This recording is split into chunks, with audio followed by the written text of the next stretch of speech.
আসসালামু আলাইকুম everyone, busy life and cooking চ্যানেলে আপনাদেরকে স্বাগতম। আমি আজকে আপনাদের দেখাবো বাঙালির ঐতিহ্যবাহী খাবার চিকেন কোরমা। এই রেসিপিটা আমি তৈরি করেছি আমাদের পুরনো রেসিপিতে। আমাদের দাদি নানিরা যে রেসিপিতে ফলো করতো, আমি সেই রেসিপিটা ফলো করে আজকে এই চিকেন কোরমাটা তৈরি করেছি। চিকেন কোরমাতে আমি কোনো বাদাম বাটা, পেস্তা বাটা বা টক দই ব্যবহার করিনি। চলুন রেসিপিটা দেখে আসি।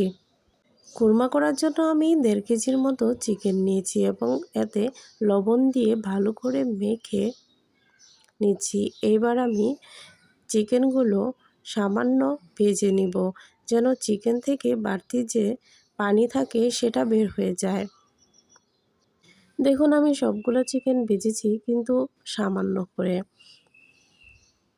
তেমন কড়া ভাজিনি। এবার আমি সবগুলো চিকেন উঠিয়ে নিচ্ছি। দেখুন চিকেন থেকে কতটা পানি এবং তেল বেরিয়েছে।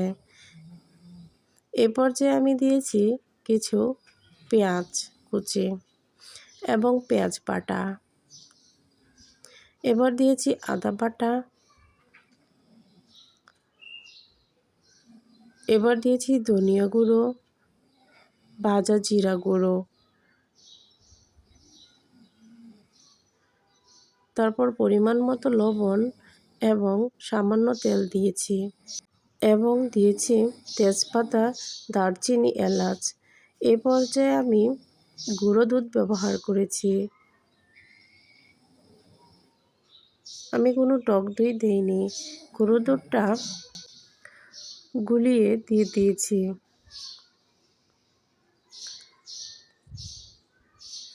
এবার আমি দিয়েছি 2 টেবিল চামচ চিনি এবং যে তেলটাতে চিকেনগুলো ভেজেছিলাম ওই তেলটা আমি এখানে ব্যবহার করেছি।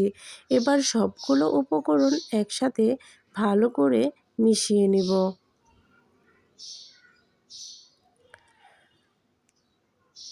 ভালো করে মিশিয়ে এবার আমি পেঁয়াজ বেরেস্তা দিয়ে 10 মিনিটের মতো রেস্টে রেখে দিয়েছি।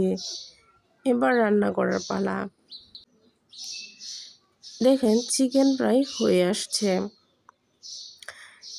এ পর্যায়ে আমি 8-10টার মতো পেঁয়াজ দিয়ে দিব। পেঁয়াজের নিচের বোটাটা আমি ছড়িয়ে দিয়েছি সবগুলোর, যেন ভিতর থেকে ঝাল রসটা বেরিয়ে আসে। এবার আমি দিয়েছি কতগুলো ভিজিয়ে রাখা কিশমিশ। আর এ পর্যায়ে তরকারিটা হয়ে গিয়েছে। আর এ পর্যায়ে আমি আমার হাতে বানানো অথেন্টিক উপায়ে খাওয়া ঘি দিয়ে নামিয়ে নিব। দেখুন তরকারিটা কতটা লোভনীয় হয়েছে, দেখেই খেতে ইচ্ছে করছে।